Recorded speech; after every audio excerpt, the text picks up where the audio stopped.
Ishika coffee తీసుకుంటూ నిలబడి ఉంటుంది. ప్రణయ్ నవ్వుతూ, హే ఇషిక, ఏమిటి అంత సీరియస్గా ఉన్నావు? మన బాస్ నిన్ను బజ్జీలా వేయించి తింటున్నాడా?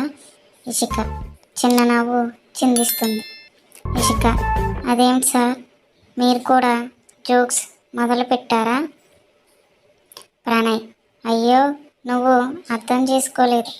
మన బాస్ కాస్త స్ట్రిక్ట్, కానీ నిన్ను చూసినప్పుడు కొంచెం కూల్గా ఉంటాడు అనిపించింది. దానికి ఇషిక, మీకు తెలియదు లేండి. ప్రణయ్ కాఫీ తాగుతూ నవ్వుతాడు.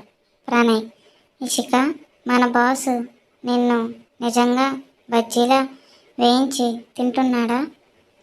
ఇషిక ఒక్కసారిగా సీరియస్ ఫేస్ పెట్టి స్మైల్ని ఆపి, బజ్జీలా వేయించుకు తినడం కాదు ప్రణయ్ గారు, జ్యూస్ తాగినట్టు స్ట్రా పెట్టి నా బ్లడ్ మొత్తం తాగేస్తున్నాడు అని అంటుంది.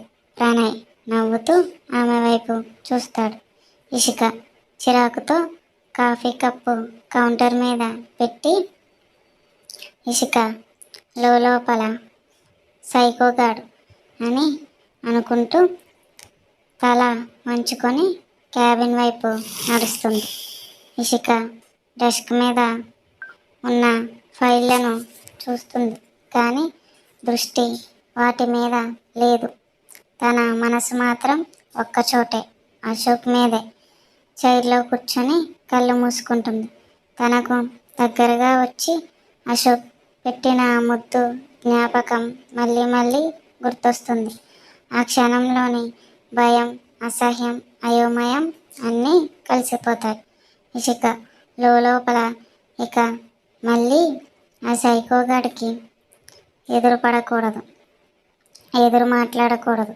మాట్లాడితే మళ్ళీ ఏం చేస్తాడో ఎవరికి తెలియదు.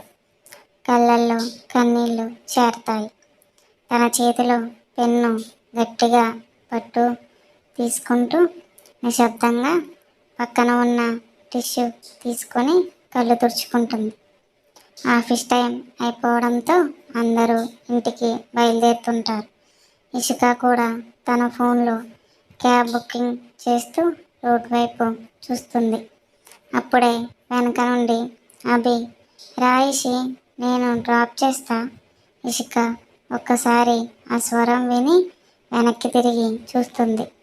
అవి తన బైక్ మీద హెల్మెట్ తీసి నవ్వుతో ఆమె వైపు చెయ్యి ఊపుతాడు. కానీ ఆ క్షణంలోనే ఇషిక మనసులో ఈరోజు ఉదయం సీన్ గుర్తొస్తుంది. ఇషిక లోపల అశోక్, ఎవరు అశోక్? నా బాస్ మాత్రమే, నేనెందుకు భయపడాలి? తనను తాను ధైర్యం చేసుకుంటూ చిన్నగా ఊపిరి తీసుకుంటుంది. అశోక్ గురించిన ఆ చిన్న భయం ముఖంలో కనిపించిన అదే సమయంలో అశోక్ మీద కోపం కూడా పొంగి వస్తుంది. ఇషిక ఇక మీదట నాకు ఇష్టం వచ్చినట్టు నేను చేస్తా అని అనుకుని అశోక్ మీద కోపంతో అడుగులు వేస్తూ బైక్ ఎక్కుతుంది. అభి నవ్వుతూ హెల్మెట్ ఇచ్చి బైక్ స్టార్ట్ చేస్తాడు. బ్యాక్ మిర్రర్లో కాస్త దూరం వరకు అశోక్ ఆఫీస్ విండో కనబడుతుంది. అక్కడి నుంచి ఎవరో చూస్తున్నారనే భావనతో ఆమె మనసులో చిన్న వణుకు పుడుతుంది. అది చూసిన అశోక్ ఫేస్లో స్మైల్ వస్తుంది. అభి ఇషికాని ఆశ్రమం దగ్గర డ్రాప్ చేసి వెళ్ళిపోతాడు. రాత్రి ఇషిక అక్కడ పెద్ద వయసు ఉన్న వాళ్ళతో కూడా మాట్లాడుతూ ఉంటుంది.